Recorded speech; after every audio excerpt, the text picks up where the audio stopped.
Thought Bubble Audio.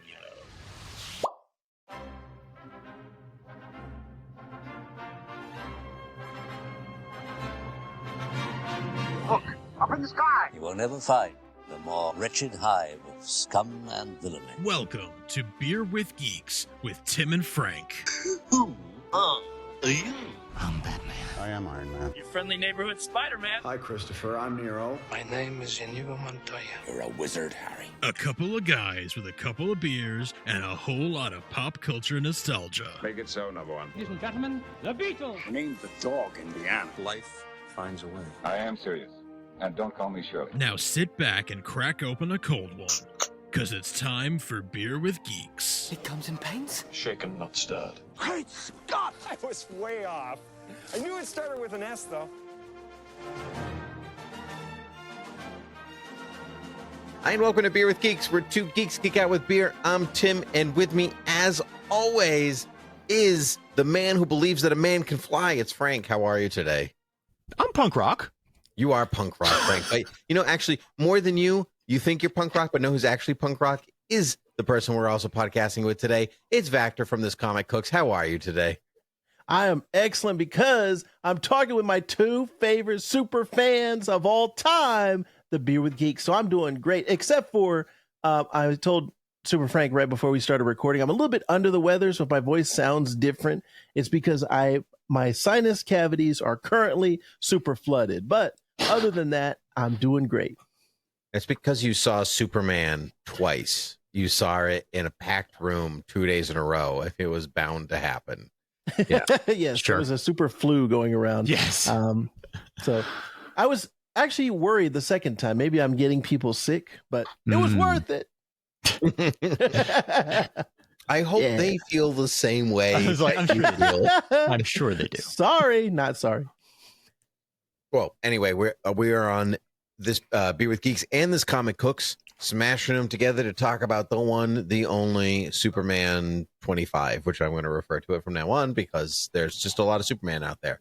So the newest Superman movie, but here on Beer with Geeks, we drink and talk about geeky things. So, Frank, what are you drinking today? I'm drinking something that felt appropriate because it's an American forward beer. It is a Sam Adams American Light. Now, you know, it's light. The reason I'm going with it, no, it's because the American part just happens to be light. But to really make it Superman appropriate, I pulled out the only piece of Superman glassware that I own, which is this actually National Periodicals. That's how copyright 1964 it says on it. So this glass is from 1964, and it's got Superman in action. And he is. Let's see. He is saving a bus. He is pulling a chariot, and then he is carrying Jimmy. I think it's not Lois; it's a man.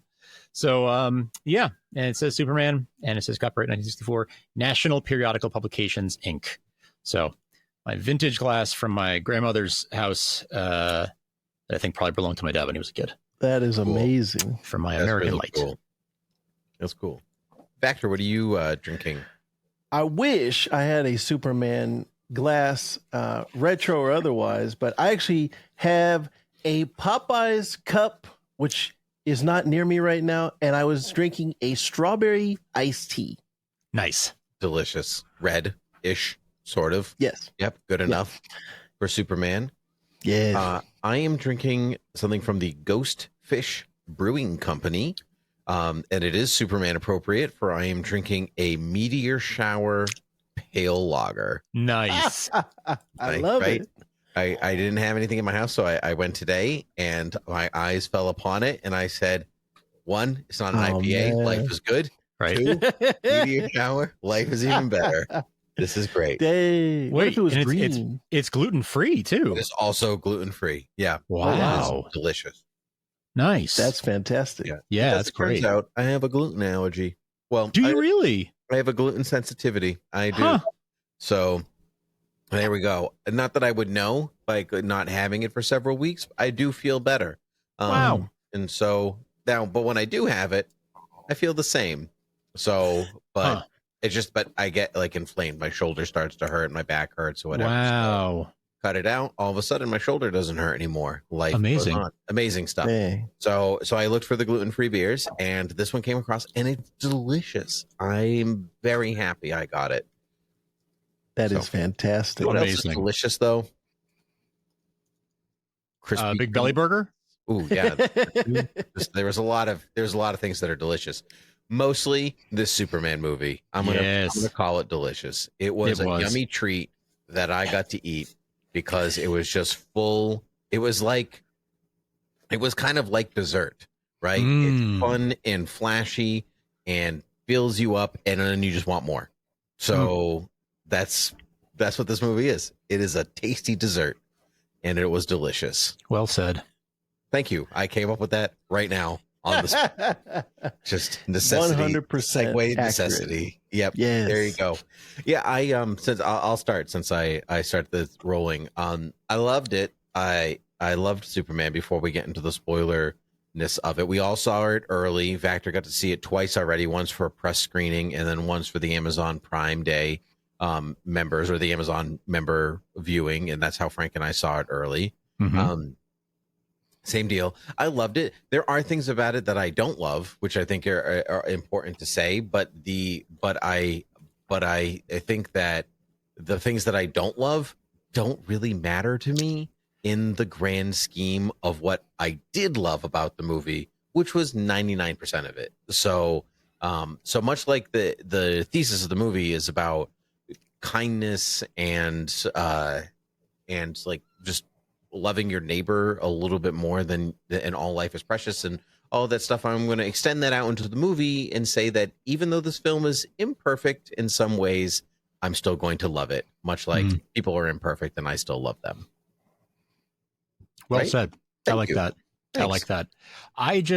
I love a Superman take where he does the right thing just because it's the right thing. Like nothing else needed. Like that is enough, and like that is enough. And that made me very, very happy throughout the movie. Like, gosh, so many times, so many things that just made me smile. And I walked out of there with a smile on my face. Just feeling good, feeling like, honestly, feeling that like that movie theater excitement, like that sort of like buzzing from a good movie. Like I left buzzing from a good movie, one that I had been very, very, very hotly anticipating and felt like it paid off. And yes, I agree. There's things I would have done differently too, but yeah, it's not things that really matter in the grand scheme. I'm very, very happy. What about you, Vactor? I echo both your sentiments. It left me feeling joy when I walked out of the theater, and I didn't think about this. I hadn't thought about it for years now. This is the feeling that I wanted when I was walking out of Superman Returns. And I remember gathering a group of friends and saying, we're gotta see this new Superman movie. It's going to be great. It's going to be awesome. And walking out of the theater, and I almost felt like it was like a Phantom Menace type of situation where I was like, I wanted to like Superman Returns a lot more. And I wanted to be like, look, this is what Superman can be. This is great. Right. And then as I slowly came down out of the experience, I was like, that was not what I wanted it to be.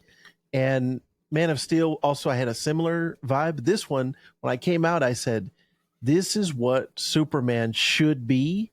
And also, this is what a comic book should be.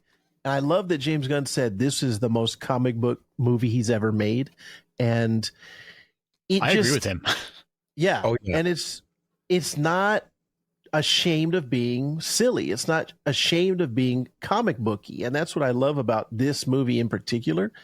And to go off of what Tim Tangent said, I think the things that I don't like about the movie are a lot more what I feel like what I want other people to enjoy almost. Because I feel like this movie 100% is made for us as DC fans, as Superman fans. We already got who Superman is, who Lex Luthor is, who Lois Lane is. So we have that in our minds. I feel like someone who is new, someone who doesn't know who Superman is, or who's asking me, hey, why is Superman cool? I don't think this movie gives that to them. I don't think it's like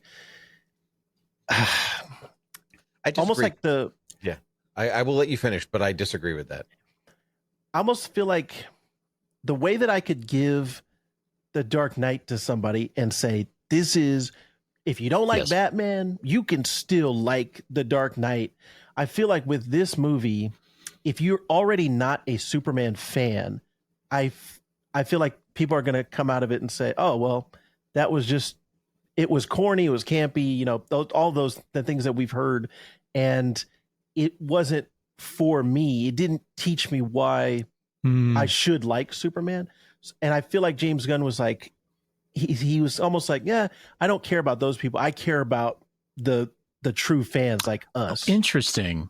Yeah, I have a slightly different point of view too, but I want to hear what you have to say, Tim. Yeah, I disagree with that a little bit. It's just in that if somebody's walking away from the movie and they're like, it was corny, it was silly, then they're going to walk away from every movie that's corny or silly, Superman or not Superman, and say, this isn't for me.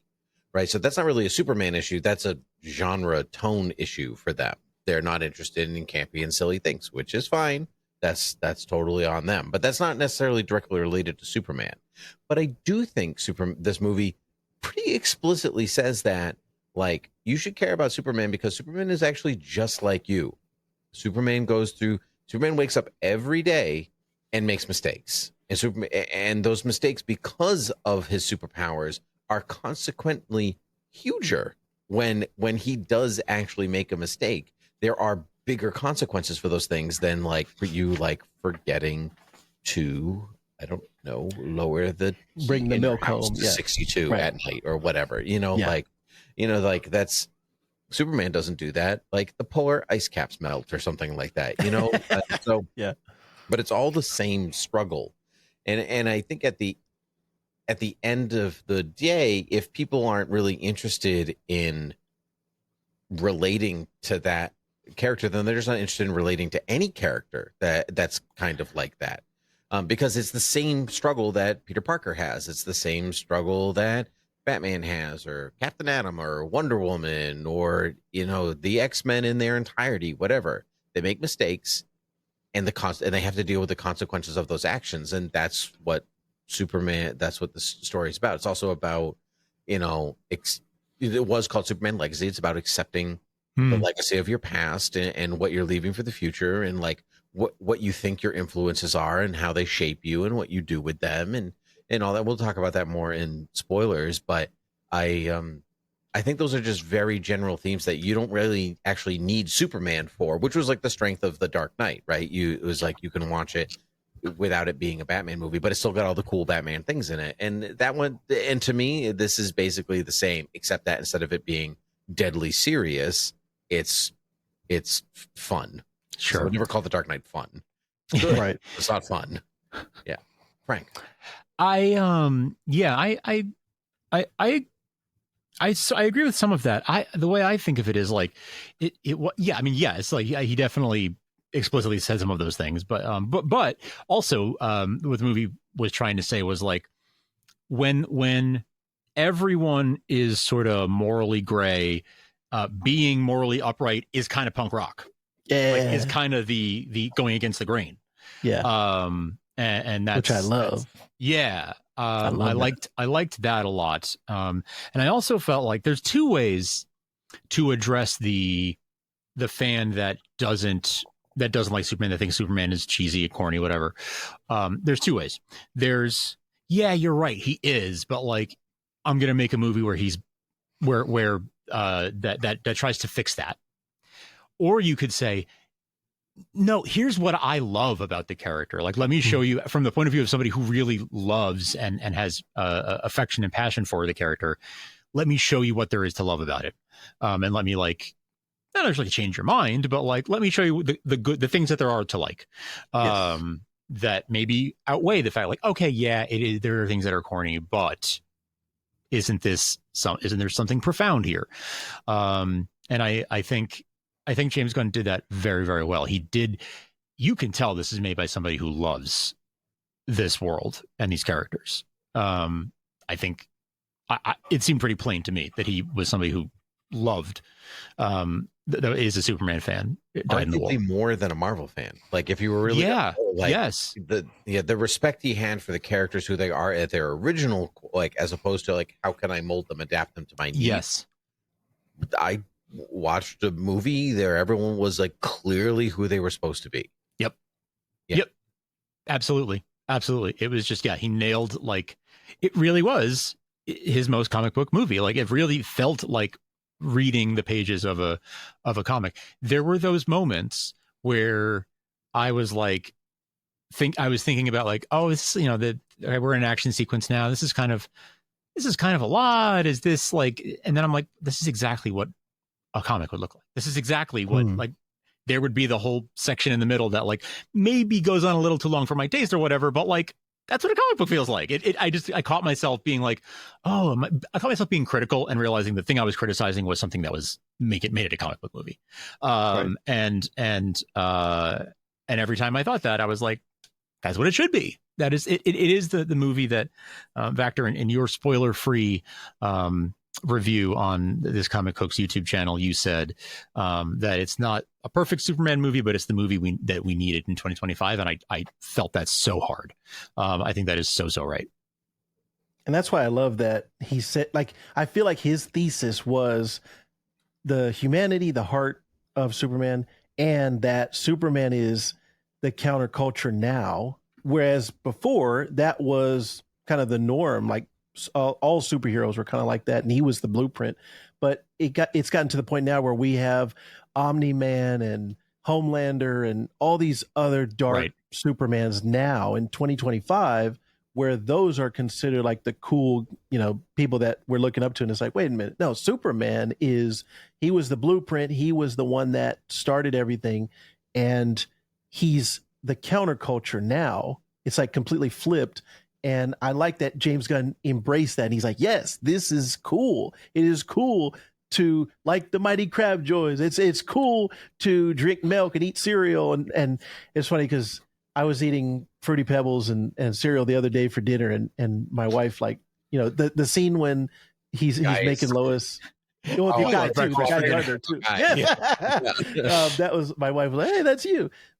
So I think those things also hit me in my own personal take on Superman. And this is a Superman that I could see myself being proud to hand to my son and say, look, this is Superman. The same way I would be before this, it would have been Christopher Reeve. And that would be the one that I would try to give to my son.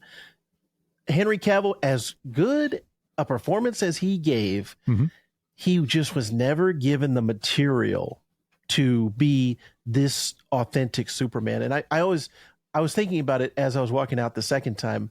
What if he was in this movie? What if Henry Cavill was cast with this script, with this story? I think he would have done a great job regardless, because I just think he's a good actor. But this Superman is the one that I want to be able to pass down to my son and to say, this is what I love about Superman. Same thing with, like, I feel like with Clark in Smallville, that was the same deal. I could give it to my son and say, this is who I would look up to if I were you. Yep. I completely agree with that. My sister loves Superman, which she does, which is great. But my daughter loves a Superman. And so she right now she's on a Poison Ivy kick. She loves Batman Brave and the Bold. And nice. We got to a Poison Ivy cold open and she was like, who is that?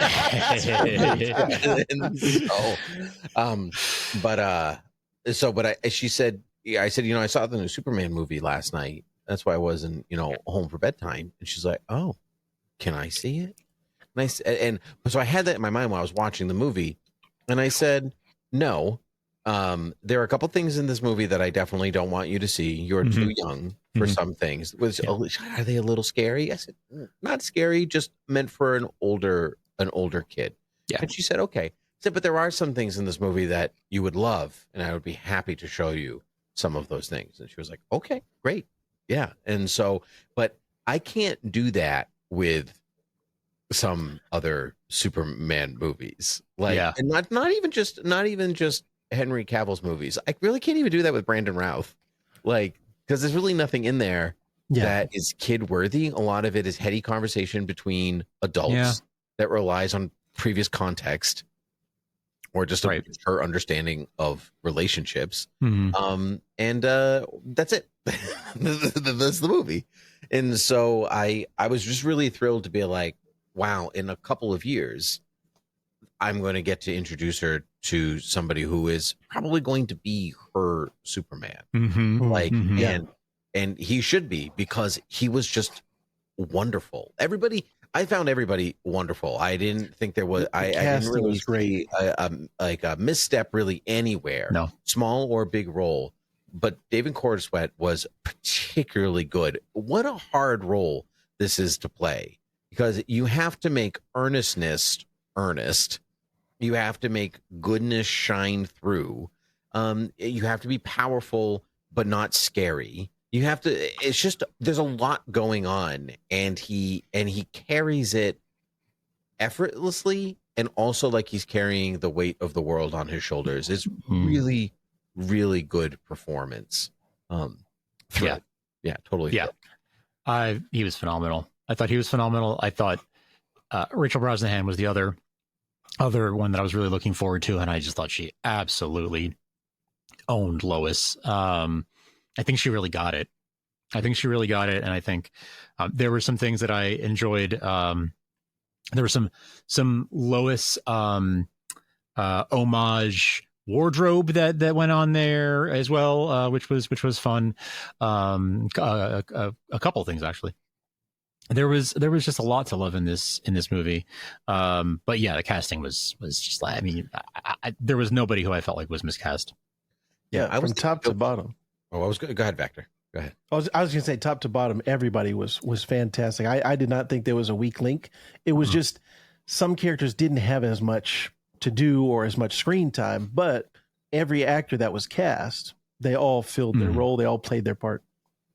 Listen, I got more of Steve Lombard than I ever hoped I would get in a Superman movie. Multiple scenes of Steve being Steve. I just was so happy. I felt bad for Ron Troop, who had nothing to do. Didn't get a single word to say. A single line anywhere in there. I thought that was, I wanted a little bit more Perry, But I also think that, like, it left me wanting more instead of saying, is this going to be over soon? Like, are we done with this part yet? Or are we ready to move on? Like, I really wanted, or the fact that they were actually memorable, because we've seen some members of we've seen Steve Lombard before. Like, he was in Man of Steel, and I'm pretty sure BVS for a hot second, but maybe not. I think maybe just Man of Steel. And like, that was a thing that happened, but he's like a weirdly memorable character with his mustache, but in his Superman pin that he's like, there's some quality stuff in there. I do agree that Lois was not necessarily shortchanged a little bit. I've heard that in some places that she's not given enough to do, which I actually disagree with. She does a lot, and she like holds her own in it. But I think the news side of Lois gets dropped in favor of maybe the more action oriented Lois in some way. But even that, I don't like. My thing when it comes down to it, it's a 2-hour movie and it's called Superman. Like, so as a first outing for a new universe, for everything, you have to focus on your main character. And it is for an audience that has to be reintroduced to Superman and why you should care about the Superman, and everybody else supports that. Doesn't matter who they are, how much you love the character. That's what their job is. And everybody understood that assignment really well. So thrilled. And you compare that to, let's say, Iron Man 1, where that had to be the introduction to an entire universe. Now, I don't think they knew at the time how much was riding on Iron Man, but this Superman, the weight of the DC universe is on this movie. And let's say if this flopped, that I don't know how far they would go. Like, the Supergirl movie's already pretty much done, but how far would they go if this Superman flops? I think the weight would just be too much for them to try to push through that. but it's definitely not going to flop. This movie is going to do very well. I think audiences are already, critics are already loving it, and they did a great job setting up this DC universe. What I loved was the opening title card. I don't even know what to call it, but the 3 decades. Yes. Yeah, that text of the 333 and telling you where that's at gave you so much information and so much context for what is going on in the DC universe, where everybody is at, how long Superman has been Superman. And I felt like this was a great foundation for whatever's going to come next. Just like what Tangent said, I felt when I left this movie, I want more. I could have had another hour of this movie and been satisfied myself personally. And you would have gotten a little bit more time to breathe for a lot of those other characters and a lot more stuff for them to do. But then also setting, like, it's such a hard task of, okay, it has to be a Superman movie, it has to be the setup and the foundation for the DC universe. And then also we want to make the Justice Gang interesting enough that people will be like, oh, I want to see what they would do in another thing. There were so many things that this movie has to do. And that's why I also feel like in trying to satisfy all those things, that is another reason why it doesn't quite align perfectly for me like The Dark Knight does. Like I always go back to The Dark Knight, and even Iron Man 1 to me is like a perfect movie. And so those things, I think because it was trying to do so many things, it just doesn't align fully. But then again, like I said, I feel like a lot of the things that I don't like about the movie are me trying to look at it as a non-DC fan, because whenever I think about it as a DC fan, it gave me everything I wanted. But then if I try to put on my, I don't know, like my coworker's hat of, oh, this is just Joe Q Public going to the movies, would he be happy with these story beats? Would he be happy with this arc for Superman? Like, those are the things that in my mind I'm like trying to wrestle with my DC fandom and then me as a movie fan. Those two things. Well, I will say so, like, obviously we saw it early, and so everybody who's posted about it has also saw it a little early, arguably more of a superhero fan and so it's a self-selecting audience who's going to try to go to see it early, right? Right. And so, however, I was stopped by 2 kids on my way out of the theater because the IMAX I went to is in a mall. And so I was walking out, and you have to pass through the food court, and 2 kids stopped me, and they were like, hey, was it good? Because I'm like, I was wearing this, this Superman shirt that I'm wearing now. Obviously I went to the movie, and so I stopped and talked to them, and I said, oh yeah, it was great. It was really fun. Like, definitely worth your time. And they're like, oh, cool. Is there another showing? Like, can we go now? And I said, oh no, yeah, you got to wait. It was this. And they were like legitimately like, oh, I really wanted to like experience a good thing. And so, which was great. I loved that because they were two teenagers who were kind of riding on the fence. They were like, could be good, could be bad. I'm going to ask this random person, like, whether it was good or not. And so, but I also think, like, not every critic is a DC fan the way that we are. That's where I'm going to go back and land, where they, like, the majority of critics really did like the movie. Some have a passing knowledge of what's happening. Some have most have no idea who Metamorpho is, or Girl, or Guy Gardner, or Mr. Terrific, or like they just don't. And so I think that's actually more of a tell for a regular audience member is weirdly a critic in this case, because they're not comic fans, they're just movie fans, and people who go to the movies like movies. So, like, that's actually a better tell than anything. Anecdotally, and tell me if you guys had the same experience, this was the most packed I've seen a theater in a long time. And let me, I've been going to this same theater since I've lived in this area, about 3 years, gone to tons of movies there. Never before have I not been able to get a parking spot. I had to drive around and get a parking spot to the point where I was nervous I was going to miss the beginning. And I saw more kids getting dropped off at the movies to go see it, like teenagers, than I've seen in a long time. Excellent. That again, makes this me is for feel the good. for the prime screening. This is Right. people who are going out of their way to see it, like us, who are excited to see it. So there is that. But like, enough people wanted to go to this thing on a Tuesday night that the theater, I couldn't get it. Every single parking spot was taken, and I had to park somewhere else. I've never seen that at that place before. So it's one anecdote. It's one data point. But like, if that's happening, anywhere else, like there could be some real momentum behind this one. Yep. No, I hope so, because it's fun. Fun movies don't always mean that they do well. Right. But a good word of mouth goes a long way. And truthfully, the movie is not, it's dense if you need to know all the details, but you don't watch, like, the rationale is like, you don't watch every movie going, oh, what's that guy's story? Right. What's that guy's story? You just let it wash over you that these things are happening. And truthfully, I think the MCU trained people to just get used to seeing random superheroes at random times. Like people like who never saw any of the first phase went to Avengers. They caught up just fine. Yeah, and then they went backwards. Or people were like, oh man, everybody's going to Infinity War. I should go see that. Where every superhero and not a single backstory is in there at all.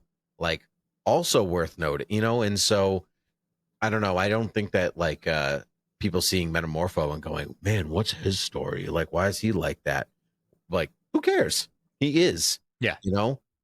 Darth Vader showed up in his suit and nobody's like, why is that guy like that? Right. He just is. Because this is the world and because the world is so obviously not ours, it suspends your disbelief that you don't actually have to ask those questions anymore. Doesn't matter why Hawkgirl has wings. Yes. It just doesn't.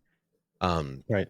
And that's what I think also James Gunn is trying to be, the postmodern superhero take where not everything gets an origin story anymore. We all grew up in the time where everything got their origin movie, everyone. And I'm coming from the standpoint of, I love origin movies. Like a lot of times I would like the origin movies more than the sequels. I would be the opposite of people were like, oh no, we like the sequel better because it got all that origin stuff out of the way. And I'm like, I love watching Peter Parker get his powers. I love seeing those things. But I think the way that we're going to get stuff now is going to be like the way that he did Superman's origin of, all right, I'm going to assume you already know who Lex Luthor is, who Lois Lane is, why they have a relationship, that he told his identity to the Justice Gang. Like, you don't get those stories. I think that's how it's going to be moving forward. And I like I said, from the standpoint of somebody who loves origin stories, I like it and I don't like it. It's like, I kind of want the origin story just because I'm the type of guy that give me more. Like, give me 3 movies in a year, give me 3 TV shows, where I'm hearing a lot of people like, no, we don't want that much. So that's just, take that with a grain of salt. But I think we are, from this point on, going to get these movies without origin stories anymore, especially the big superheroes. Yeah. The opening reminded me very much of the opening of Grant Morrison's All-Star Superman, where he just does the 4-panel, like the origin story in one page. Obviously it didn't do exactly that, but it reminded me of just sort of like, the basics, like let's just get into the story. Right. And I really liked that. Yeah. And I think of it more like, this is a comic book brought to life in a lot of ways. And so like, and I think of it like when somebody says like, oh, can you recommend a good Superman comic? Anybody ever hand them Action Comics #1 and say, hey, come, here you go, start from the beginning. You're right. There you go. You're ready to start. Like, obviously that's not the case. That's not what we do. We say like, oh, you know any good Batman stories? You're like, yeah, here's Batman Long Halloween, or here's Batman Year One, or Dark Knight Returns, or whatever. And like, you just catch up. Doesn't matter if the person knows the origin story or not. And in fact, most of the case, it really doesn't. The origin matters, obviously, why they do what they do. But for a general audience member, like, I don't need to know why Maverick in Top Gun joined the Air Force, like, or the Navy, whatever he's in. I can't remember the Navy. Yeah. So like, that doesn't really matter that much. The fact is that he's in it, and that's what he does. You don't watch I don't know, like a cop movie and go, oh, I wonder why he became a police officer. They just are. That's what they do. Yeah, and that actually goes back to something that I was thinking about. Man, this is like 2009, I think, where I don't even remember what movie it was, but I came out of the movie and I was like, you know what? I don't need to know every moment of a character's life from the time they are born to the time they die. Show me the good parts. Show me the parts that matter and are relevant to the story. And that's, I think, exactly what you're saying. Otherwise, show us the good. A Charles Dickens novel. Yeah, forever. That's what movies are. One of the magical things about movies is they can take the boring stuff out of our lives and just show us the highlight reels, show us the good times and the actual memorable moments.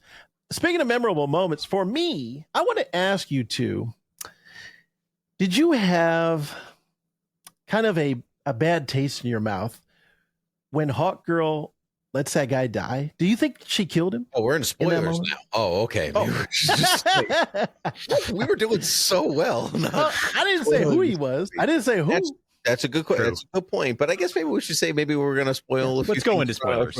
From here on out, we're 30 minutes in. Obviously, you like it. You're either going to see it or you're not going to see it at this point. So here we go. The spoilers. Yes and no. Yes and no. And so every hero in the film, except for Superman, does something morally questionable, right? Which is also kind of the point. Like, Mr. Terrific, him being punk rock, explodes the kaiju. Hawk Girl kills the guy. Even Metamorpho splashes those guys with acid, and I'm like, did he just kill those guys? Right. And so now again, like some of those things, I think like, they were in armor, they're fine, they got it off, or like. I mean, they're in that pocket universe now. I don't know if they ever got out. No, they definitely didn't. No, but other heroes don't have the no kill rule the same way that Superman does, and maybe he inspires them in this movie. I don't know. That was a rumor a long time ago. Remember that? Like Superman was good, like they're murderers, and he's going to tell them to like not be murderers or whatever. And I'm glad that it wasn't as hardcore a storyline as that. But yeah, honestly, if anybody's going to like be that person, Hawk Girl is where my money is on the lineup that was in this movie. Based on her background, her warriorness, and every as a fan, and like, yes, it bothers me from like a moral level, like an emotional level. Like that's actually a part where I'm like, that's something I don't want to show you, young child. Because you might really attach yourself to her and then go, oh no, wait, now I have to backtrack that a little bit. So no, I don't like it from that area. But as far as like everyone not being like Superman because he is punk rock and that's kind of the point of the story, yeah, it's fine. I'm okay with it. I felt I was conflicted too. Okay. Yeah, I just thought I was conflicted too. But ultimately I come down on it. Superman's the only one who has that code. Superman, Batman are kind of the guy, and Flash. Like those are like the three guys that don't, and the rest of them, it doesn't bother me the same. Way. Same. Yeah.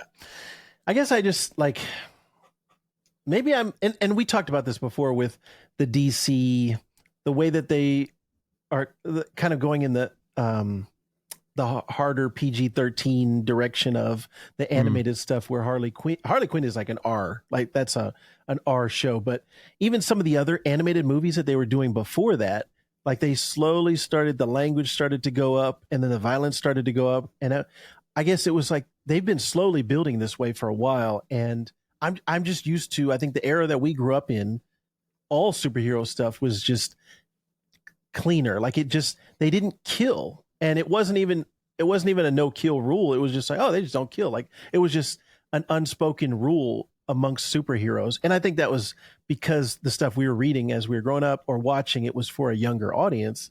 But, and yes, the parameters around what you could show on TV or put in books, everything was stricter.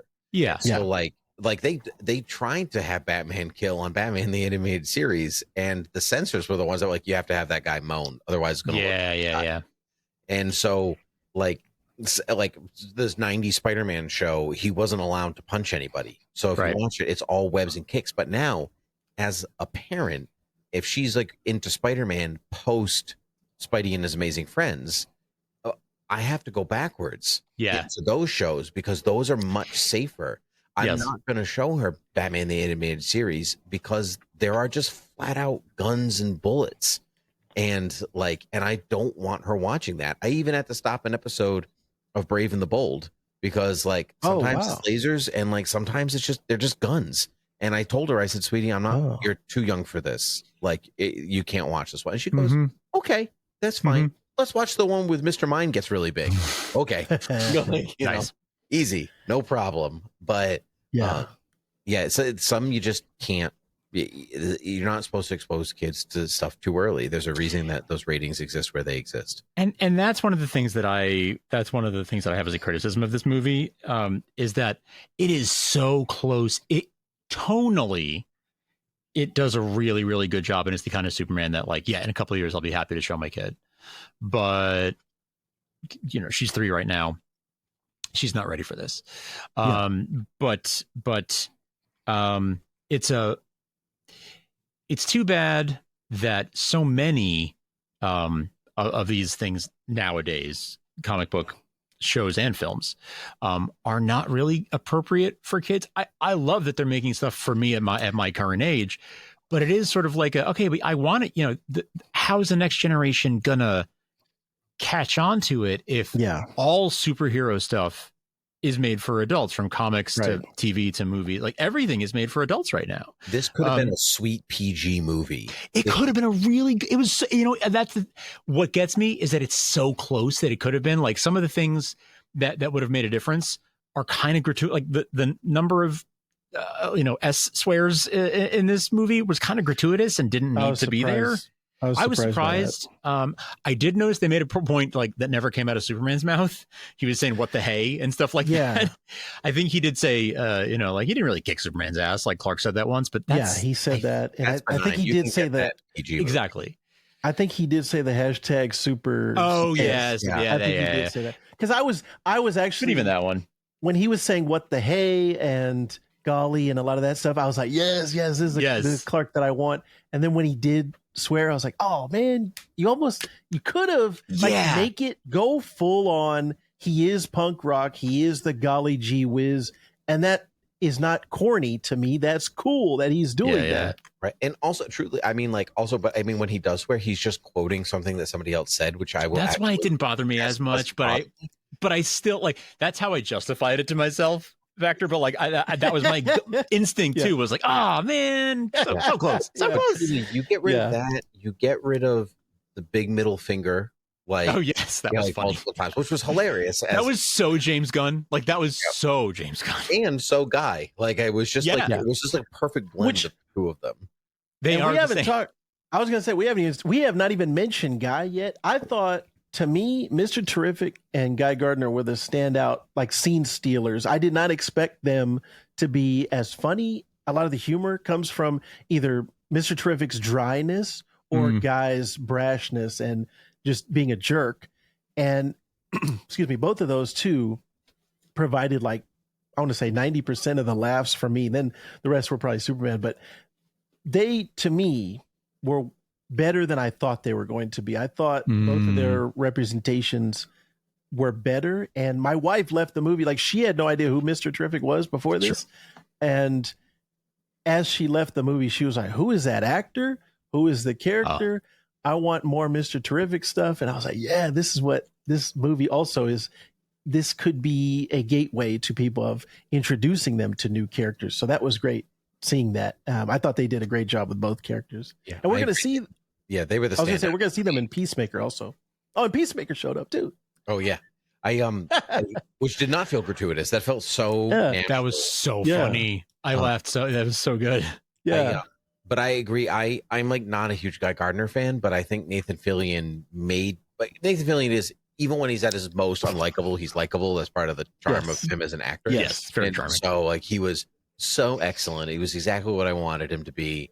And truthfully, Mr. Terrific really, Superman and Lois aside, he kind of stole the movie for me. Like he was the guy. I have an original page from a JSA run. It is just Mr. Terrific hanging on my wall. Hold on, I will actually get it. And show people. Yeah. I think I've seen that. I was happy before, and now I'm even happier to have this. Yes, give me. Yeah, let's do it. Go grab it. And one of my favorite superpowers, along with super speed, is super intelligence. And Mr. Terrific's intelligence, the way he solves problems, the way he invented the T-spheres, and then him correcting her. They're spheres. Circles are two-dimensional. That was a great That was so joke. good, circles. Yes. So it starts with... Ooh. Get this closer. Yes. Oh, man. Basically, Mr. Terrific battling...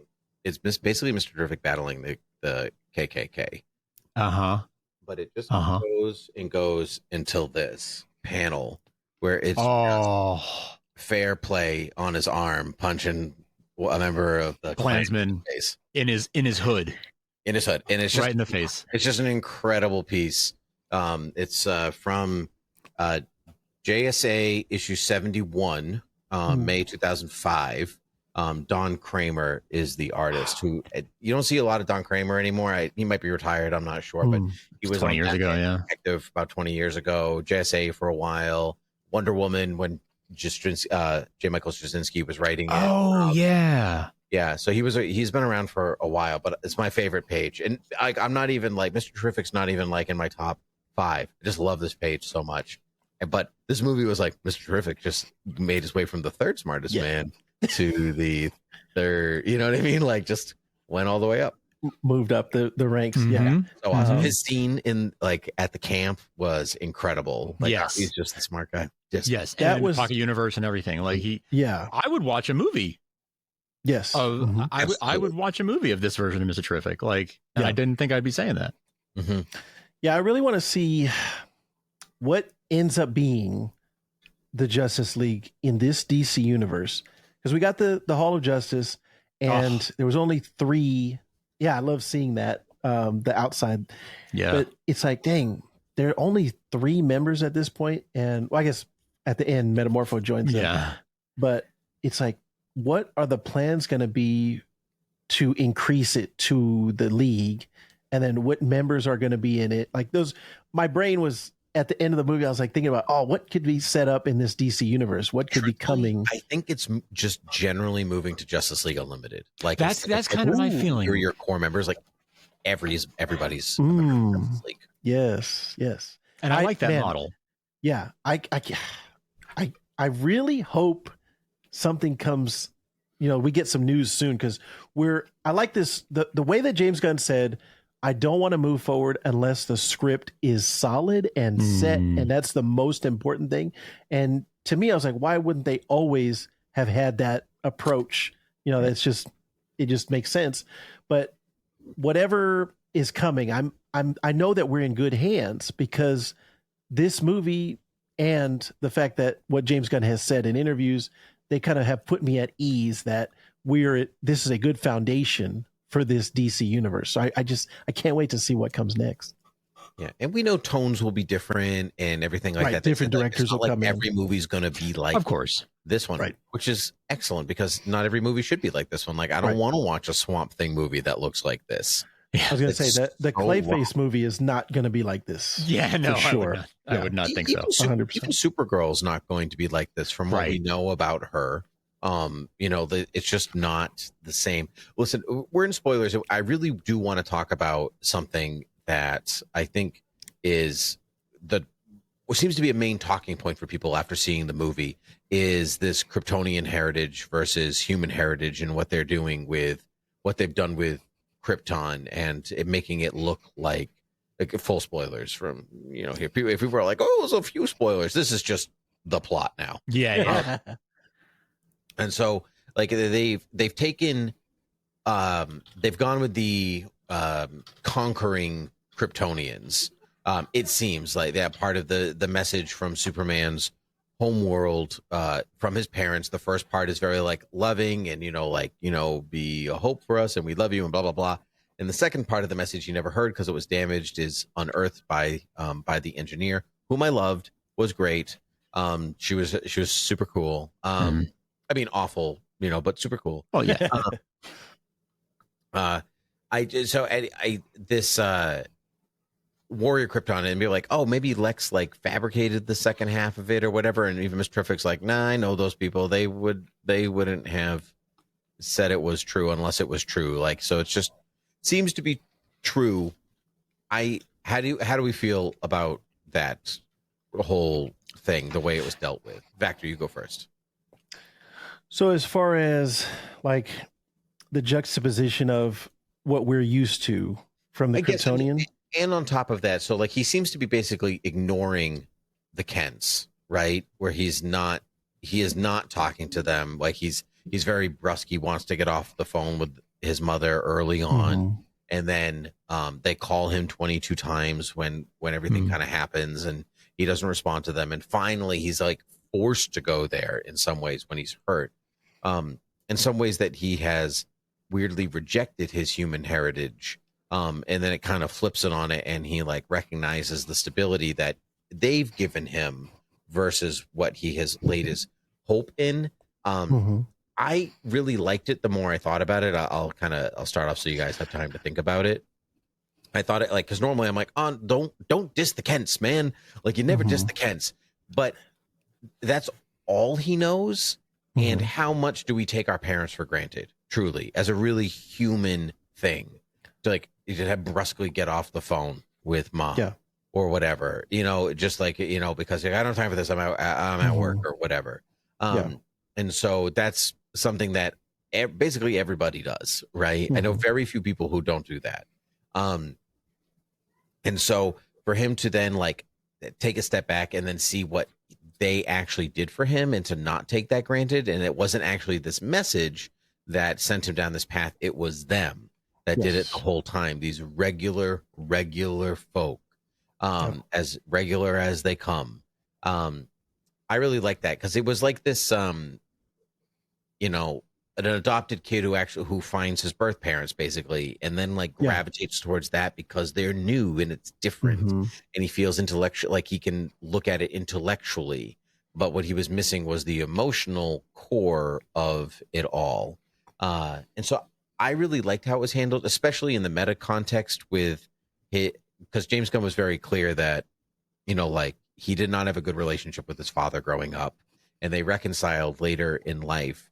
And so I do feel that part of this story, looking at it from that perspective, is that, like, what kind of person do you become based on where you come from? Right. And that's really, and what do you accept and what do you reject and all those things. And truthfully, if you're going to like, I preferred the more benevolent Kryptonians, but they weren't that great. They let their planet blow up. Like, let's be serious here. They're not like, it gets rid of like the godness of it, which I always like. But I just kind of love in some ways that like the murder Superman had a benevolent father. And, like you save them. And, but then this one who's like, love everyone is like, oh, apparently they conquered people and whatever. But I also saw it as, like, just because you were a member of the Roman Empire doesn't mean you were also doing all the conquering, or whatever, or mistranslations do occur. I do think there's a lot of wiggle room in there moving forward. Yeah. But anyway, how do you guys feel about it? Well, I always like the nature versus nurture argument. To me, that's always been fascinating to me. And so as a Superman fan, I've always thought that Jonathan and Martha are the reason he is who he is, because they instilled the values in him. And so I like the way that Gunn wrote that into this movie, because it's something we've always known. We've known that in many different iterations, from Smallville to, Superman the Animated Series to Lois and Clark, whatever it is, you see where he gets his goodness, his kindness from his parents. So I like that. And as far as them, sending him to conquer, and I just thought it was funny, the harems and the conquering and get as many women as you can and spread the seed around. I thought that was funny more than anything, but it wasn't necessarily surprising to me because we've seen it before in Smallville. Jor-El was not, nefarious, and we've seen it in even My Adventures with Superman, which was not too long ago, where the Kryptonians were sending invasion forces in and those things. So I feel like this is like the biggest scale that we've seen it as. So a lot of people are not going to watch My Adventures with Superman. Smallville had a fan following, and definitely there's a large amount of people that have seen Smallville, but more people are going to see this movie. And so they're going to be exposed to it. And this will just be another interesting way that, some people will grow up with this being their canon. Like they won't know the benevolent. Like they will always know, his Krypton parents were bad, but his Earth parents were good. So to me, it didn't really bother me on that level, but I love the nature versus nurture, and that he was nurtured, and that is why he is who he is. Yeah, I'm totally with you on that. I think it's also I also prefer a benevolent Jor-El and Lara, but what I appreciated about it was that they used it for a story purpose, which was for Jonathan to tell him, like, your parents, your birth parents aren't who you are, aren't who you are. You are who you are. You don't have to be what they were or what they told you to be. Like, you are your own guy, and you're doing, I'm so proud of the man you've become.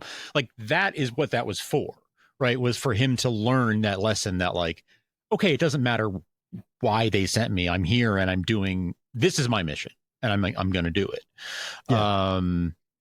So I liked it because they made use of it, right? If you're going to make a change, have it have an impact. And I was on board with it because of that.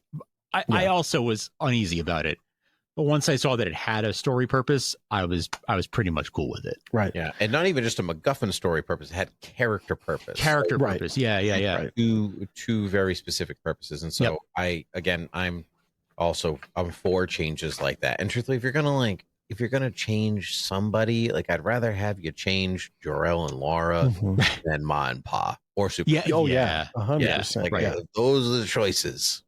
I'd rather have Ma and Pa stay who they are. For sure. I just wonder now, how does that affect Supergirl? And is she going to be like, okay, I was sent here to rule? Or, like, I don't know how they're going to play with that. Like, we already know the Woman of Tomorrow storyline. So, yeah, it's going to be interesting to see. Or maybe they just don't even talk about it at all. Maybe. Truthfully, I do feel in some ways, like, based on, again, we're in the spoiler section, based on her appearance in this film, that did feel a little added on, because some of what they said, like, is like, my only connection to my planet is this message 2 hours later. Hey, cousin, how are you? Good to see you again. True. Yeah. So, and it's like, you have a dog and he's from Krypton. We know that. Like, yep. It's more of a foster situation. But I feel like even more like his direct family, because obviously he has other things like the Superman robots and, like, whatever else. But Gary and the Boys. Yeah. Gary and the Boys. Which I love Alan Tudyk in anything. So he was just great in this too. He was. But I think her appearance in it, where, he's like, she likes to party on planets with red suns or whatever. She clearly has PTSD. And so, like, that's like she is drinking to forget. She is partying to forget. And so what that means for her, as far as, like, her Kryptonian heritage, or she's forgetting just because she doesn't have a planet anymore, or, like, she disagrees with how she was raised or whatever. They could do that. Yeah. It could be any of those things, but I can see that. Yeah, I'm okay with any of that, because no offense to Kara, but she can be kind of a blank slate of a character. Like, there's so many different iterations of her. Right. You can take her in a lot of directions, and they're still pretty authentic. In the case of Matrix, it's pretty much literally a blank slate that anything.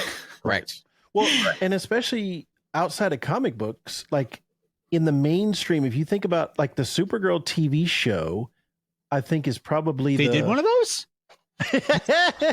Supergirl TV talk on the Thoughtable Audio Network. That was probably the widest, like, that's probably the most well-known version now. Obviously, before that, it was the 80s movie. And so I think they have a blank they definitely have a blank slate right now that they could imprint anything they want onto this Woman of Tomorrow movie.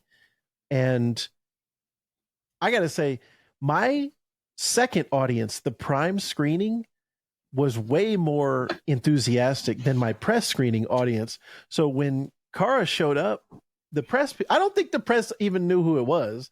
Nobody said anything in the press screening. In the prime one, there was multiple gasps. What? And one lady stood up out of her chair, and it was like, I was like, yes, this is the reaction I wanted. Yeah, this is it. Yeah, her appearance was the only time my audience reacted to anything. They were dead silent. They were not in a good way. I love silent movies. Don't talk during the movie. Don't me too. Charlie Chaplin and Buster Keaton. I love silent movies. That Mel Brooks movie. Yeah. No. The audience was so respectful. Nobody did anything. They were just engaged in the movie, and her showing up was the only time that people were like, "Woo!" You know, which is great. People enjoyed the movie. You could feel it in the I think the press screenings are like, you're supposed to be quiet. You're all at work. You know, like, I guess, You're not there as a fan. You're there to work. You know, right? Don't talk. I just like it when people I'm sure we've all seen the end game reaction on your left, and everybody's screaming. Like, I like, and I had that for my end game screening. Like, there was a guy right next to me when that happened. He was like, "Let's effing go!" And I was like, "Well, this guy's into it." I like people's enthusiasm in those moments. And there was another one when I'm going to call him Bizarro, when the Superman clone Bizarro. No, he's definitely going to Bizarro World. Like, I would 1,000%. He's not dead. He's not dead. Like that when he got stuck in that black hole, I was like, that's not Superman killing. He's not dead. No, Superman knows he can survive a black hole. That was like, right. That is so. When he got taken out, one guy in my audience was like, "Oh, so that, like, people were having these like really good reactions. And I just felt like, and I was wearing the shirt that the logo that both of you are wearing right now. And I was one of probably 15 people that were wearing the shirt. And as I was walking in my row, I said to this guy, "Oh, nice shirt." And he's like, "Hey, nice shirt." So nice. I think that was the audience. Like Frank was saying, these are the people who want to be there. They want to be there opening night. Yeah, that was my audience too. I think easily half the theater was wearing Superman stuff, and I'd say a fourth of it was dressed up in some sort of cosplay. Like, people were there for Superman. Yeah, there was a ton of cosplay at the press screening too. I was kind of surprised. Those guys in full Superman. I will say, in my press screening, not only do we get these little Superman fans, but also like our local comic book shop, Samurai Comics, was giving everybody Crypto's first appearance. That's I thought fun. That was awesome. Yeah. Did they just reprint that? Cool. Is that a new, like, that's so cool. I think so, because it has like, it's got like the vintage ads on it, ads and everything. But then it's got the crypto, the modern stuff. Right. So yeah. Cool. So that was super cool. I think, like I said, the foundation in this movie, what was set up, and that Superman has humanity, are what really I took away from this movie.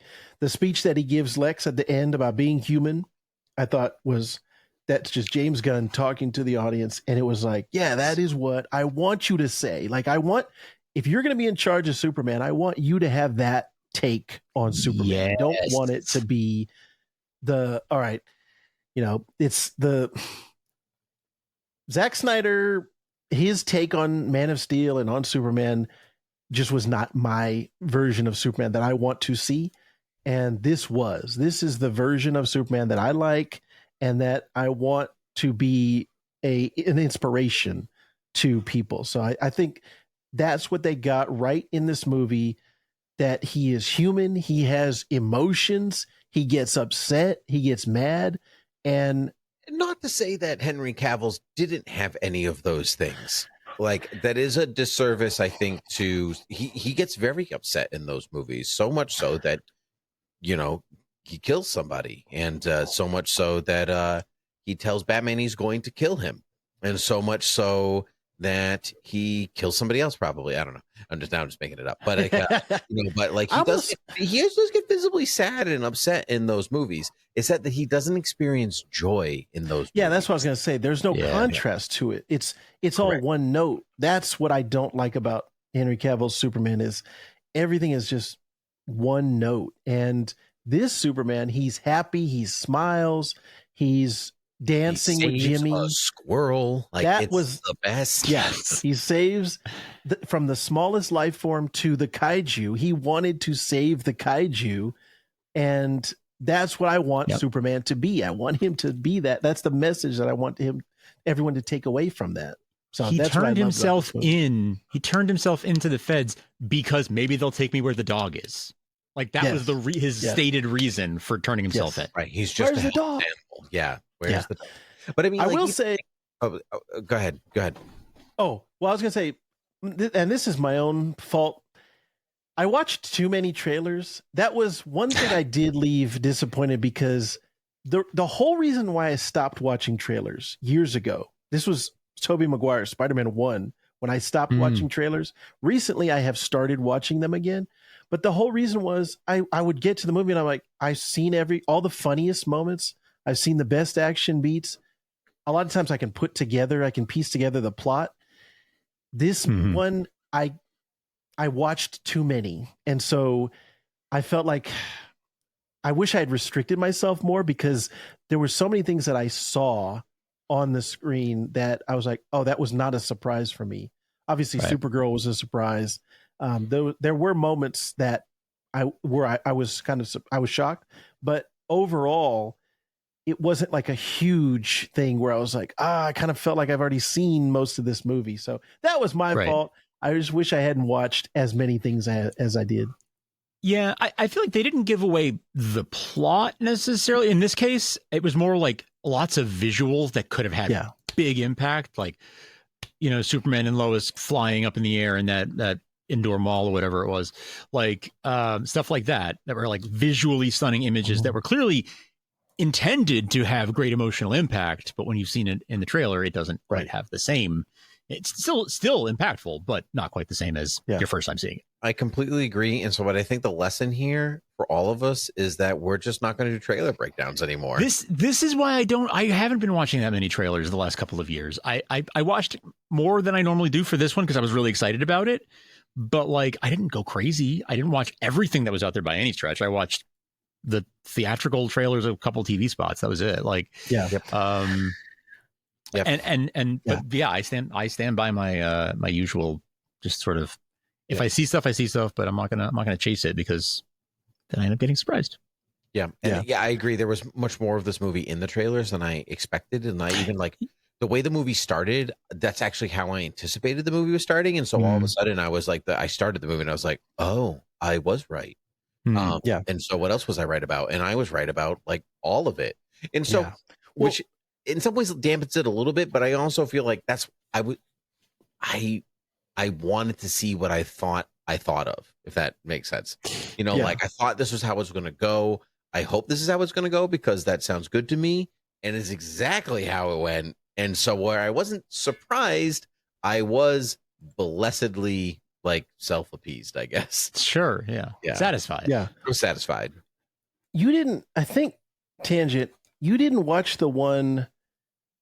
Now I'm forgetting. There was a trailer that was like 5 minutes before a movie and it showed the full opening. No, I did watch that.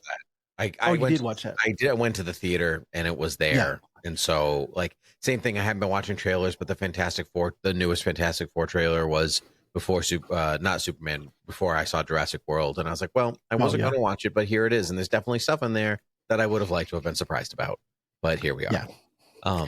So I'll watch the teaser and maybe the first full trailer. After that, I got to stop. Yeah. I think from now on, and I was doing this for a while too, I would only watch the teaser. I wouldn't even watch the full trailer. This one, it was just, I was so excited. It was hard not to, I had to give in to watch it. So I think from now on, boys, teasers only for me. for Doomsday, for Secret Wars. You guys got to hold me accountable because I'm going to want to break my rule. I will fly to Arizona and I will say, Yes. where is blinders on? I don't know more than that. Yeah. Where's the Vactor? Where is he? When is Supergirl? 2027? No, it's Or next 26. 26. I would guess we see the next if this gets a sequel, a Superman sequel. I would guess 2028 for the 90th anniversary. 90th anniversary of Superman would be a good time to do it. Yeah, they have hinted strongly that Superman is going to appear in less than 2 years. I think they said something like that. I did hear him say that. Supergirl, but because he didn't say where. But I would assume that means Supergirl. But 100%. I would say I'm sure he's already filmed his scenes too. Almost 1 year from today, June 26, 2026 is the Supergirl release date. In about a year, all right, boys, will we be back here talking Supergirl, Woman of Tomorrow? We'll be back, baby. Of course, we'll be wearing Supergirl shirts. Yeah. But yeah, I think, like I said, to me, this was a great start, great foundation, and it left me hopeful that we're in good hands. Like I want the next 3 Superman movies, the Justice League movie, like this Superman, this version of Superman, I'm going to feel good having him around in the DC universe. Yeah. I got to say something that we have not done a couple things. One, this is very small, but I love that big thing that everyone thought was the Sun Eater, right? In the trailer in the first drop was like, that was just a 5th dimensional thing. I've got that was amazing, by the way. That was just, they were just ignoring it. Like, it's so incredible. Good. Hal was hitting it with the bat. Yes. Yeah, I just love that. Like I was not happy that he was ignoring it for so long. And then I watched the movie and I was like, I'm so happy he's ignoring. He's like, they haven't handled me for everything. That's fine. I was annoyed because I was like, is he not noticing it? That doesn't make sense that he doesn't notice it. How can he not be? Oh, it's okay. All right, cool. All right, that's cool. That promotional shot, like the first shot we saw where he's putting on his boots, and then there was a shot where that was going on in the background and he was talking to Lois. And that was, I had the exact same reaction. I was like, why would he not care? Like, what story are they telling? But in the context of the movie, it makes perfect sense that which goes to show you that we really should just hold the reaction until you see the movie. I say it over and over again. Sometimes I don't listen to myself, but it's all good. We've not talked about Lex Luthor at all. I was going to bring this up. Yes, we have not talked about him. We have not talked about Nicholas Hoult as Lex Luthor. This is the most Lex Luthor has ever been on the big screen. I'm going to say that distinctly on the big screen because we've seen a lot of Lexes over a grand scheme of time. John Cryer was an incredible Lex Luthor on Supergirl, especially when it was season 4 he first appeared. And it was really, really great Lex Luthor. The Lex Luthor that was just on Superman and Lois was excellent. I can't remember the actor's name. Michael. Oh yeah, Michael. Something. Yeah. Oh geez. I'll think of it. Okay, think of it. Michael Rosenbaum obviously was an incredible Lex Luthor on Smallville. John Shea, even on Lois and Clark, was a really good one. Underrated. Kevin Spacey, say what you will about Kevin Spacey, but he was a great Lex Luthor on the big screen. Gene Hackman. That was the one I was going to say. It, I think still gives Nicholas Hoult a run for his money. Is Kevin Spacey because terrible person, but phenomenal Lex Luthor. But this Lex Luthor has the corporation, has the big science brain, has the envy, has he literally has all the components of Lex Luthor, in which that every other single one of those Lexes that I've said lacks in some capacity. Even John Cryer, who's just like has a beard or whatever, you know what I mean? Some they just don't all add up to be exactly the Lex Luthor that I know and love and hate. But here he was in all his glory, being the worst. And I thought he just did a great job. He was not as over the top as I thought he was going to be. He was really cold and calculating and slowly lost his cool over the course of the movie. And I really liked that. I just he thought he had it all. And like any good Lex Luthor scheme, he is undone by his own folly, by something he just didn't see. I also think the movies are cursed, and Lex Luthor must have a land scheme of some kind to be on the big screen. Like, he just can't help it, even in the background. Like, oh, he's gonna have half of this country. Oh, guess what? It's land. It goes back to land over and over and over again. Yeah. Speaking of land, did you notice in the credits what Otis's name is? No. Oh, Otis I was Berg? going to Name look is for that. Otis Berg. Yes. Yes. Nice. Literally, last name Berg. Nice. Yes. I did not see that, but that is nice. Yeah. Love that. Love it. Michael Cudlitz? Cutlets, yeah. Cudlitz? Sorry, That was I just I really liked Nicholas Holt's Lex Luthor and 100% shades of All-Star Superman, the Grant Morrison version of Lex Luthor. I loved that he was so many steps ahead at the beginning that you were like, how is Superman going to defeat him?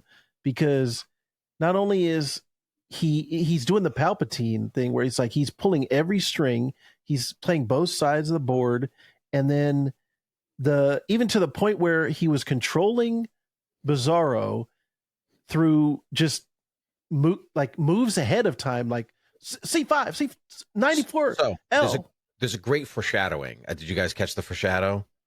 So No. The way that he was controlling Ultraman, Bizarro, which, whatever, was basically like a chess game, right? A4, knight to C5, do this move, do this move, do this move, do this move.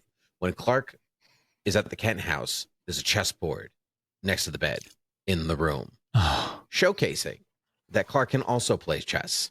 And Clark Maybe can that was the also turning think point. ahead, and that is the turning point. Exactly. That's where he Nice. steps it back and then starts playing Lex's game because Superman, Lex's mistake, here it is. Superman is not just brawn. He's also brain. Yeah. Which Lex doesn't understand. He's undone by thinking that he's the smartest man in the room, and he can be undone by other smart people, or in case of Eve, maybe some dumb but also smart people, right? And so also great use of Jimmy, by the way. We didn't talk about Jimmy either, but great use of Jimmy Olsen. I loved this, Lex. I love the coffee cup thing. And that was, and I had that spoiled for me. And I was like, man, I wish I had seen that in the context of the movie, but I still love it. Yeah. So they played that on the Jimmy Kimmel interview that had David Cornsweet and Nicholas Hoult. The interviews. I'm already going to see the movie. I didn't know they were going to play that. Like, I was really excited for the interview, and they played that scene with the coffee cup, and I was like, oh no. I'm talking about the pencils, like not. Okay, yes, okay, not the ugly dog with a cape. That I said? I couldn't figure it out. Okay. Yeah. I could not figure it out. I don't know what dog you're talking about. Ugly dog with a cape. Yes. It's like, what did you say? Yeah, that was great. But yeah, the when he knocked it over, like, pick that up. Yeah, that was perfect, Lex Luthor. But yeah, like this version, it's great that James Gunn had so many comic book influences, and I love that Tom King is one of the credited, like, special credits on this movie, and I feel like he had probably a ton of input on the movie overall. He's part of their story cabal, for lack of a better word. Yes. So he works on every movie. I was going to say, I heard he was doing something on Lanterns also. He's show running Lanterns. He's running Lanterns, and he didn't write Girl Tomorrow, but he consulted on the script, if I remember correctly. So yeah, because they used parts of stories that. Part of the story, like stuff he had cut from the original novel. Oh, nice. Okay. Yeah. Cool. Yeah. But yeah, his like cold calculating and then letting his envy consume him, and even him saying, like, I know that I've let my envy. There was just so many good back and forth. Tall, Dark, and Martian, like same difference, like that. Tall, Dark, and Martian. I'm sorry. Who was the guy with the levers in the Pocket Universe? Slender Man. They called him Mr. Handsome, and I heard James Gunn talking about him in interviews before I saw him in the movie, and they had made jokes about Mr. Handsome. I don't know if that is a specific character or not, though. Because he says Martian and Clark says, or Superman says Kryptonian. He says same difference. And when you see that's when you see Mr. Handsome. So my thought was that he's a white Martian. That's what my like a white brain went Martian. directly to white Martian. That was what I thought. Clever. When I saw him, not what you just said, the naming of it, but yeah, when I saw him, I thought Martian. But I almost feel like it's just a joke of James Gunn, like, oh, look, he's hideous, so I'm going to call him Mr. Handsome. And that there's no other, like, he's not trying to reference anything else. But it could fit. It could go both ways. It could be the white Martian, and then maybe another director comes in or another storyteller comes in and is like, hey, remember that white Martian? Yeah, that is related to Martian Manhunter. So there is actually a character called Mr. Handsome. I just looked him up. That is a Catwoman crime lord and enemy of Catwoman. So I'm going to say it's not the same person. Yeah, this is just a guy, Mr. Handsome. He's a crime lord. But yeah, I think that was one of those moments that I was like, yeah, I don't want my son to see this. The grotesqueness of Mr. Handsome when he vomited the nanites, the nanotech out of his body. And I feel like those are James Gunn.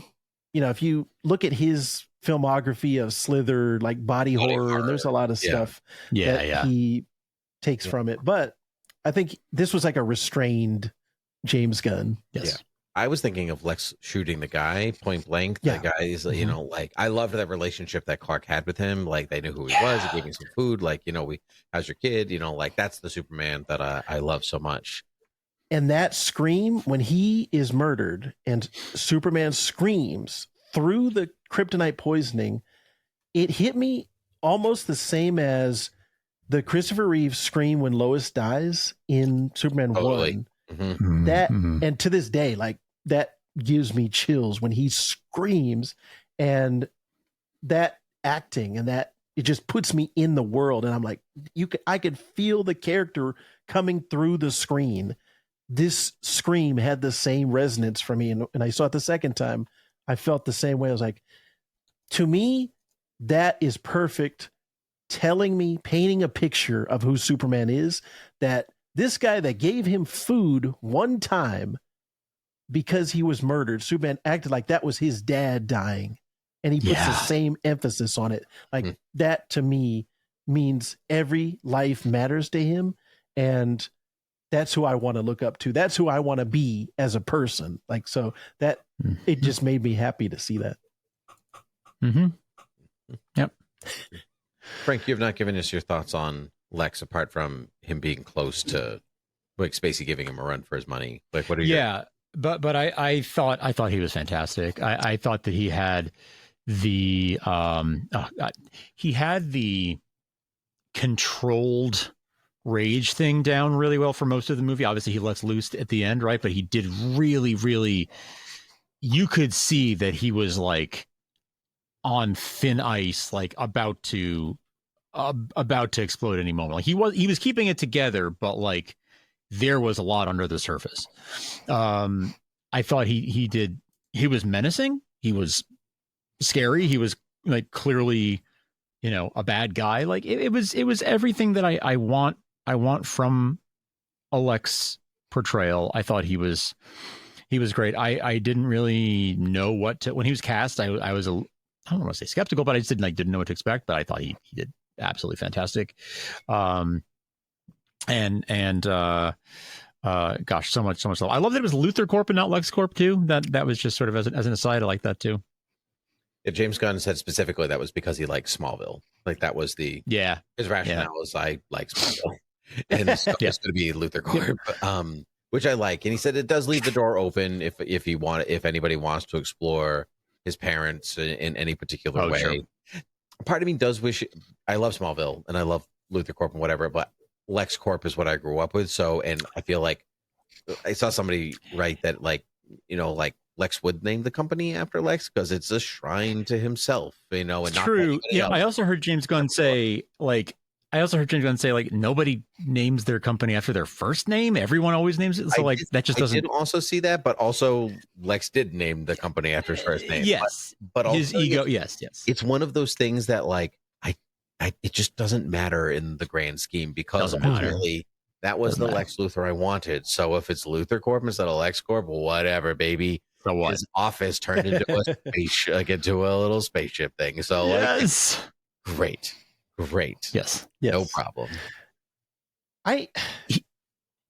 Did you guys see anything? I have not looked this up yet, but I don't know why. But both times I watched the movie, the guy that was the henchman that had the Coke bottle glasses. Mm-hmm. Oh yeah. Was that James Gunn? Because I felt like his voice sounded like James Gunn, and he was like doing a incognito character. Did anyone see who that was? I don't like. They never. He doesn't even have a name in the movie. Yeah, I don't know. I don't think it was James Gunn. In fact, I thought I recognized that character actor. But I'm gonna need to look him up to know for sure. Yeah. But I thought I recognized him from I don't know what. It was kind of bothering me actually whenever he was on screen. I was trying to figure that out. I had the same. I was like, I know you, but I don't know why I know. And I was like, why would they put these giant glasses on him? Like they're drawing attention to him by putting these glasses on him. Also, Michael Rooker is a James Gunn. Like he's been in almost every movie, and he was at the premiere, and he's listed in the cast. One of the Superman robots. Oh, okay. I was like, where is he? Because when I watched it the second time, I was like, is he doing the motion capture for the kaiju? Like, what is he doing? Sure. Okay, so he's one of the robots. Okay. He's one of the robots. That makes sense. So is Palm. Oh, wow. Okay. Oh, yeah. Clementieff. Yeah. She is. Mantis. Yes, she is. She's also a Superman robot. Yes. Like, he looked at me. I'm pretty sure that's her. Yeah. Oh, okay. Yeah. Okay. That makes sense. Yes. That was great. Yeah. A lot of those robots are practical. I don't know if you guys knew that. Ooh, they were not. A lot of it was CG. The way that they got to move and talk to him or whatever, like all on screen. Nice. Okay. Yeah, and that's the Silver Age, gold. Like that's the comic booky. In other movies they would feel like, oh, that's too campy. We can't put that on screen. It's like, no, we're embracing it. We love this medium. We love this form. And as a superhero fan, not even just Superman fan, as a superhero fan, that makes me proud that I don't need to hide in the corner when I'm reading my superhero books. It's like, I want to be proud of, this is what I love. I love superheroes. I love comic books, and I want everyone else to love them as much as I do. So that's what made me happy for this movie. Yeah. Is Crypto the goodest boy? Yeah. Yeah. Even though he's a bad boy, I still like he's kind of a bad the scene boy. of him on his chest in his home in Smallville, that, and then the hug at the end on the moon. Those scenes endear him to me. Yeah. Even Crypto had a little arc, which I think was amazing. Like, he destroys things, he gets this thing, but then finally he like gets to do the thing he wants to do. Yeah. Go get the toy. Yeah. Yeah. Yep, that was great. The hug on the moon, both post credits were great, but I particularly loved the second post credit when the buildings didn't quite align. It's super. Golly, I can be such a jerk sometimes. Yes, the best. Yes, so that good. was great. You know what's when we're talking about cameos, don't forget Sean Gunn as Maxwell Lord. Yep. Yeah, I thought he was going to be in it more. He is in Peacemaker. I know that. Yeah. I know he's in Peacemaker. I love that. And Christopher Reeve's son, whose first name escapes me, the reporter. Will Reeve. Thank you. Yep. Will Reeve was the reporter. Was that him? Mm-hmm. Oh, that makes so much sense. Yeah. Commenting on the kaiju fight. Yep. Yes. Okay. Yep. And he was at the premiere, and when they were interviewing him, he was like, no spoilers, but I have some practice doing what I did in the movie. Like the character that I play in the movie, I've had some practice of, being a reporter. So that was kind of fun. I already had seen the movie at that point, so I knew what he was talking about. Nice. Yeah, that was there was a ton of great cameos, and call Easter eggs and things of, I know this is from this comic or from this thing, or even just from James Gunn stuff. Two small Easter eggs. There was a Jurgen Street and a Wade Street in street signs in the background. Yes. Great. I remember that. Yes. I was not looking for Easter eggs because I only saw it this one time. I'm actually going again tomorrow to see it again on IMAX. But now that I know the story, my eye can be open for other things. Sure. Yes. Like now I need to expand my goings on. There was stuff that I didn't hear the first time that I heard the second time. I do want to say one of the things I liked about this movie that we haven't seen in other Superman movies is the flying scenes, the way that they were filmed. And James Gunn specifically said he took influence from Top Gun Maverick. And I think it paid off because the sense of speed is something that I don't think we've gotten before in a lot of the flight scenes. And even going back to as much as I think we love the 78 Christopher Reeve movie, just the limitations of the technology at the time, he moves so slow in certain scenes where he's flying. And in this one, it's just the sense of speed is unparalleled. I just feel like, and people were saying that the face looked goofy and things like that, but I felt like that was intentional because he's saying, like, if you were really with him at that speed and you were going, if you had a camera on his face, like there would be a distortion. Like there's just something about it. It wouldn't look normal. And so seeing him flying, there was one scene where he was flying through rain and weather effects to get to the fortress. Yeah. I thought all of those, the flying in this movie is something we haven't seen before. Like if you're going into it and say, what have I never seen before with Superman? I've seen it all. I think this is a reason to watch this movie is the flying scenes. I actually wish there were more of them. So I thought that was notable. I want to look out again when I watch it again tomorrow, because one of the things that stood out to me about the flying scenes is that I thought I caught that when he is more frantic, the camera work during those scenes is more frantic. It mirrors his mood and his demeanor. How like manic the flying feels, which I thought was just very well done. I sort of noticed that on one of the last times in the film that they did that, so I want to now pay attention throughout and see if that's consistent. Yeah. And also, go ahead. I was gonna say real quick, the difference between Superman Returns and Superman 25.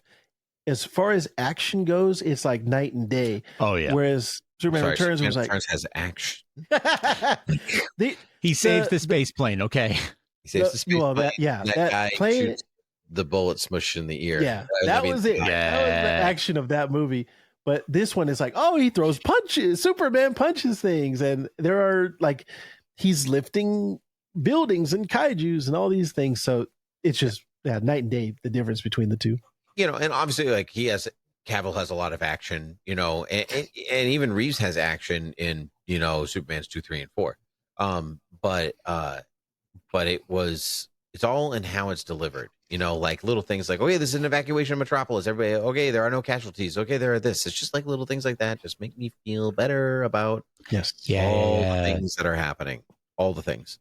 I had something and I forgot what it was. So I guess it wasn't that important. So whatever. Yeah. But listen, my friends, I think it's been an hour and a half of us talking about Superman. I think we probably talk about it more, but we could go on. But I do think that we need to see it again to go on a little bit more, to have a stronger discourse about it at this point, because there are definitely things that I'm forgetting that I want to bring up, and I certainly can't. I want to leave it on this. The costumes were actually good. Yes. Yeah, they were good. I didn't love the suit when it was released or anything. It really worked for me in the film. I will say. Yeah. I mean, everybody else's, even the Justice Gang suits were like kind of mediocre and whatever, but like when they're moving around and doing their thing, like whatever, man. It worked. Like it worked. And I had said this before. I've said it on air a few times. You got to see it in the context of the movie. That's right. Like it's not meant for still photo. It's not meant for this. It's meant to be seen. Oh, I knew I was going to say one thing about flying. I'm really glad they ditched that shot of his like head super far forward and the rest of his body really far back. Gunn used it in Guardians 3 with Adam Warlock, and I'm so glad that shot was gone because it is weird. And like, the rest of the flying shots I really liked, but not that one. The strange, the strange looking thing. I do wish that there was a line. I don't know if maybe if it was cut out of why he wears the red trunks. Because I've heard David Cornsweet talk in interviews and say, yeah, I have, like, there's a reason why he wants to be seen. He wants to be friendly to kids, and he doesn't want to be scary looking. And I almost wish that there was something in the movie that said that, because that says a lot about Superman. Like, that's something that gives you background on his character, and it sets up the world a little bit. And it's like, well, I know that because of interviews, but not everybody's going to watch all the interviews like I did. So, right. Yeah. I don't know. I feel like if you explain everything, then your whole movie is just, how do I say it? You're just rationalizing your entire point of being. Yeah. You know, well, that one in particular, because of the New 52 took the tights away, and then Man of Steel took them away, and then they came and they brought them back. Like, I just felt like that specifically, the tights is the one that I would want somebody to say, look, this is why. Because the whole reason they took them away was like, oh, well, it's silly. You'd never wear your underwear on the outside of your pants. And it's like, what? That you're missing the point. Yeah. No, you are missing the point. I agree. People do miss the point a lot, just generally speaking. And that's in some ways the point of this movie. You're missing the point. Yeah. Why don't you stop and smell the roses for a hot minute and enjoy each other's company? Yeah. That's right. Good stuff. You know, this movie left everyone in such a positive, like, it was such a positive experience, such a positive force. About halfway through, 3/4 way through the movie, the stranger sitting next to me turned to me and offered me his popcorn that he wasn't going to finish, which has never happened to me before. And like, germs concerns aside, it was just nice. It was just nice that he was like, I'm going to offer this stranger my popcorn. And I was like, I feel like that's because we're in a Superman movie. And I feel like that was just the spirit in the moment. It was just like, I'm going to do something nice. Yep. Let's see if this guy wants it. I totally agree. I chatted with the guy next to me, same thing, because I went by myself, and so he sat down, and I said, "Are you riding solo tonight?" And he said, "No, I'm actually with this family right here." But man, I am so excited to see this movie. Yeah. I love Superman. I've just been waiting so long. We had a really nice chat about it. Nice. That's awesome. Great. Yeah, it was just top notch. That makes me feel good. To finish off, since Superman also was such a positive movie and we loved it, let's just go around, say one thing that we just really loved about it, or about Superman, just to end on a real positive note. Would anybody like to go first? I'll go. All right. I loved that Superman cared. That's the thing that I took away from this movie, is that he cared. And I don't feel like I got that from Henry Cavill or even Brandon Routh. I just don't feel like they cared. And this one, it felt like, again, we talked about it, from a squirrel to a kaiju and anywhere in between. This Superman cares about people and cares about me. And so I care about him.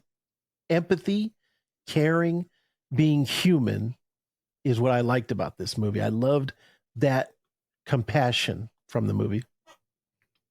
Great. Joy. Like, it was where I feel that David Goyer and Zack Snyder. We're going in the wrong direction, people. You got listen. I felt it was a joyless film, and this was a joy film. Something else. Like, that was a joyless film. This is a joy-filled film, and that's what I liked about it. Yeah, but that's, again, we're putting something down to build something up. That was not the point of this exercise. Let's go again. We're starting again. Do it again. Vactor, one thing about this movie that you liked, without comparing it to anything else, just contained in itself, what did you love about it? Caring. Like the Care Bear stare. I love that Superman cares about other people, and every time he gets mad in this movie, it is because he cares about something. Where's the dog? Or the guy who got killed. Like he screams, people were going to die. Like every time he raises his voice is because he cares. That's what I love about this movie. Good. Okay. Frank? I actually loved that he was like vulnerable. He was emotionally vulnerable and even physically vulnerable throughout it. But I thought that was a really, gave it some stakes, and I really enjoyed that. Cool. Going in a completely opposite direction, and I love that Perry and Jimmy basically know that Lois and Superman are a thing. Yes. And therefore, Lois just about 3 months, I think. About 3 months. Yeah. And there's that 3 again. 3. Yeah, James Gunn loves 3s. Love 3. We love the 3. I mean, 3's, has biblical context, like, to die and rise, dove and, finding land. And, so there's a 3 is a very powerful number in terms of storytelling. So, I need to see it again. And I want to see, like, why'd you go with 3? Is it just because it feels good, or are we tying something more intricately into the film? So, and also just positive masculinity, I think, is a, like you talked about emotional vulnerability here. Yes. Like Superman is a positive masculine figure, and Lex is a extraordinarily unpositive, negative masculine figure. Yeah. With how he treats the women in his life, Toxic. people around, so toxic. Yep. And I liked the unspoken comparison between very much. I feel like there are going to be a lot of people who are not fans of that positive masculinity take, and those people, it's not for them. I'm sorry, Lex Luthor is not a good person. Like he's not like you'd be like, oh, the Joker mistreats Harley. I don't like. Yes, because the Joker's he's a bad guy. He's a bad guy. You shouldn't like. It's okay to like the stories that the character is in because they're a good bad guy, but that doesn't mean you should like them. You shouldn't emulate them. You can enjoy the stories that they provide, but yeah, it's a really weird push and pull there. But anyway, my friends, wonderful to see you all. Vactor, where can people find you isolated on your own when we're not doing this comic, when you're not doing this month in Superman with us friendly fellows? Yes, and as much as I hate to do it, I do things on the side without these two geeks. It is This Comic Cooks on YouTube. Everywhere else, I am Vactorverse. If you're on TikTok or X or Blue Sky, I'm This Comic Cooks, but a lot of the other stuff I'm Vactorverse. But either way, search for This Comic Cooks and you'll find me. That is where I put out the majority of my stuff, is on YouTube. Great. And Frank, where can people find you and myself? You can find us at beerwithgeeks.com and wherever your podcasts are found, and YouTube and patreon.com/thoughtbubbleaudio. And if you are in the Cleveland area or would like to be in the Cleveland area, you'll find me on Friday, July 11th at 7:10 p.m.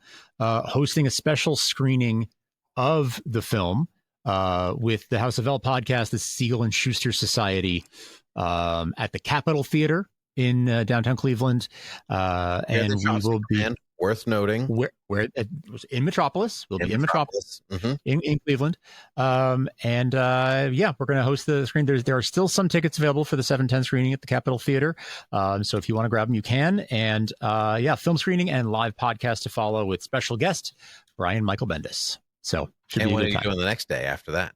The day after that, we'll be talking to Philip Kennedy Johnson at the Cleveland Public Library, also in conjunction with the Siegel and Schuster Society. That is at the main library in Cleveland. So very good. There you go.